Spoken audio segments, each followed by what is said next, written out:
हाय नमस्कार। तर शुभ सकाळ सगळ्यांना, माझ्या भावा बहिणींना। तर माझ्या बहिणींसाठी मी आज घेऊन आले की गजरे बघा किती छान आहेत। ही मला तुम्हाला पण देऊ वाटतात, पण तुम्ही जवळ नाही ना, आणि आपल्या झाडाचे गजरे तर लय निघतात या महिन्यात।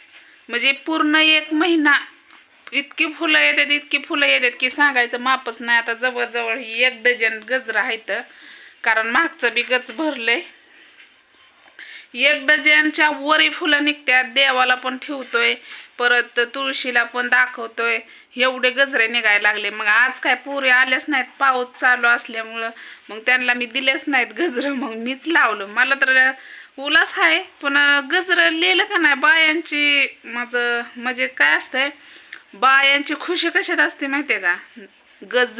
गजरं महत्वाचं बायांना, हाय की नाही? आणि आपला नटायचा शौक म्हणला तर काय असतंय, पहिलं साडी नवीन घातली की गजरे असावं वाटतात, हाय की नाही? असं वाटतात का नाही? तर माझं तर काय हो का, नवीन नवीन काय साडी नाही, जुनीच आहे। मग आता हे पण वापराय काढली मी साडी, कारण ह्याच्यावर मॅच होती, आणि जे साडी होती ती फाटली होती। आणि आपल्याला त्या ताईंना भरपूर साड्या दिलेल्या आहेत, पण त्या कुठं जायला ही मी ठेवल्यात। पुण्याच्या ताईनं पण 2 साड्या दिलेल्या, ते पण तशाच आहे। त्याच्यावर मी काय ब्लाऊज शिवल्यात, पण आताच नाही घालणार, कारण मला साड्यांची लय म्हणजे लय माया येते। प्रत्येक बायांची साड्याची चॉईस असते, आणि साड्या जपण्याची पण एक मर्यादा असते का नाही?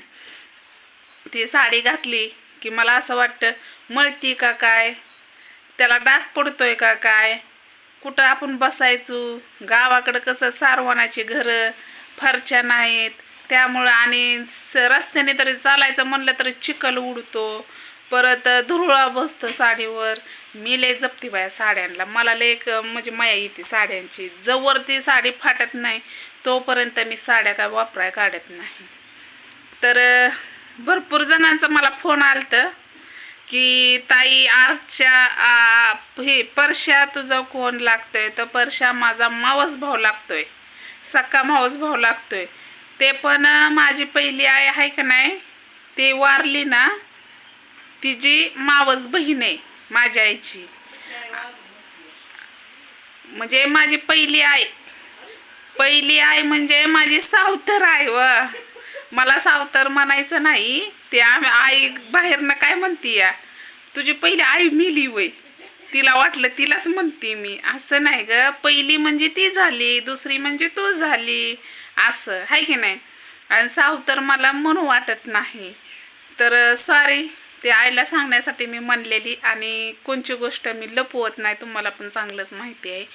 तर बायांचा शौक म्हणलं नटायचं, कोणचा कार्यक्रम आला, लग्न म्हणा, देवदेव म्हणा, कुणाचं काय बड्डे म्हणा, काहीही कार्यक्रम आला तर गजऱ्याशिवाय बाई शोभा देत नाही, हाय की नाही? बरोबर आहे का नाही? तर तसं मी आज गजरे घातलेत, कारण लेकरं जात्या शाळेत, पण त्यांना मी गजरे देत असते एक एक। पण काही लेकरं आज पावसामुळं काय आली नाही ती, मग आज माझीच मजा झाली, म्हणलं चला एक ब्लॉग तर बनवावा, हाय की नाही? आणि राहिला एक प्रश्न तुमच्यासाठी सांगायचा, तर मला काल लय फोन आलते स्टेटस ठेवल्यावर, परवा दिवशी काल, की ताई परश्या तुझा कोण लागतोय? तर परश्या माझा मावस भाऊ लागतोय, सक्का मावस भाऊ माझा। तर बघू कधी माझं स्वप्न पूर्ण होतंय।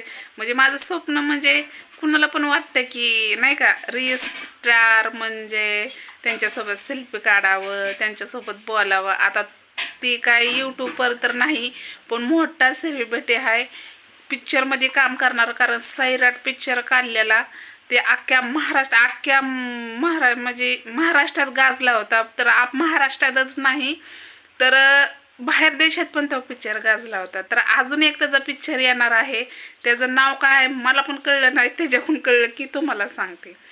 तर त्या दिवशी माझं बोलणं झालं, मावशीनं फोन लावलं, पण ते जास्त म्हणजे मोबाईल पण त्याच्याकडे नसतो, त्याचा बॉडीगार्ड असतो त्याच्याकडे फोन असतो, कारण त्याला वेळच नाही बोलायला पण, असं नाही का, काम महत्त्वाचं आहे, बरोबर आहे का नाही?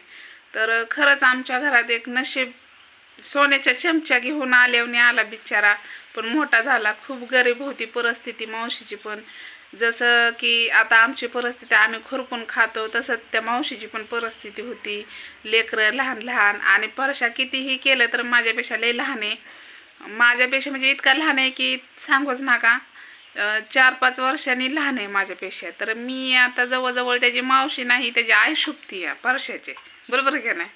तर मग अंदाज काढू शकताय की परशा किती वयाचा आहे. म्हणजे छोटाच आहे, अजून काय त्याचं लग्न नाही. तर लग्न तर व्हायच्या टायमाला तर लग्न इथं करतोय का पिक्चरमध्येच लग्न करतोय कुणाच ठाव आता. तर त्याच्या लग्नात हवस मोहस सगळी करायची. तशी बी माझ्या माझ्या भावांच्या तिन्ही भावांच्या लग्नात हवस माझी भरपूर झालेली आहे, असं काय नाही. कारण मानपान आपल्याला सगळा भेटला आहे, त्यामुळं आपल्याला काय जास्त भ्यायची म्हणजे जास्त भ्यायचीच म्हणते. कारण मला उलाश एवढा आला की मला बोलायचंच कळलं ना की मी काय बोलावं तुमच्यासोबत. कारण गजरे बघूनच मला आज लय उलास आला तुमच्यासोबत बोलायचा. तर कसे वाटतात गजरे? तुम्ही जवळ असतं तर तुम्हाला पण दिले असते मी, पण आता तुम्ही लय लांब आहे. आणि मला हे सांगायचं होतं खास हेड्या ह्याच्यासाठी की बायांचा नाटाचा शौक म्हणलं तर गजरे, बरोबर आहे का नाही. गजरे तर नवऱ्याने आणलं तर बाई खुश होती, तसं आम्हाला कोण आणून द्यायचं? आमच्या दारात झाड आहे, आम्हीच बनवायचं आणि आम्हीच लिहायचं. तर मला काय त्याची अडचण नाही. तर माझ्या भावा बहिणींना हे सांगायचं आहे आणि खास माझ्या दाजींना पण मेहुण्यांना पण सांगायचं आहे की माझ्या बहिणींसाठी गजरे आणून देत जावा. कारण बायांचा शौक गजऱ्या लेण्यातच खूप असतोय. आणि कुणाला तरी याची कांडी पाहिजे असेल तर या पावसाळ्याच्या दिवसात येते लगेच, तर नक्कीच मी देईन. पण जवळ असेल तर देणार, लांब मला काही परवडायचं नाही. आणि हेडे वावाला असलं तर नक्कीच लाईक करायला विसरू नका. तर चला बाय.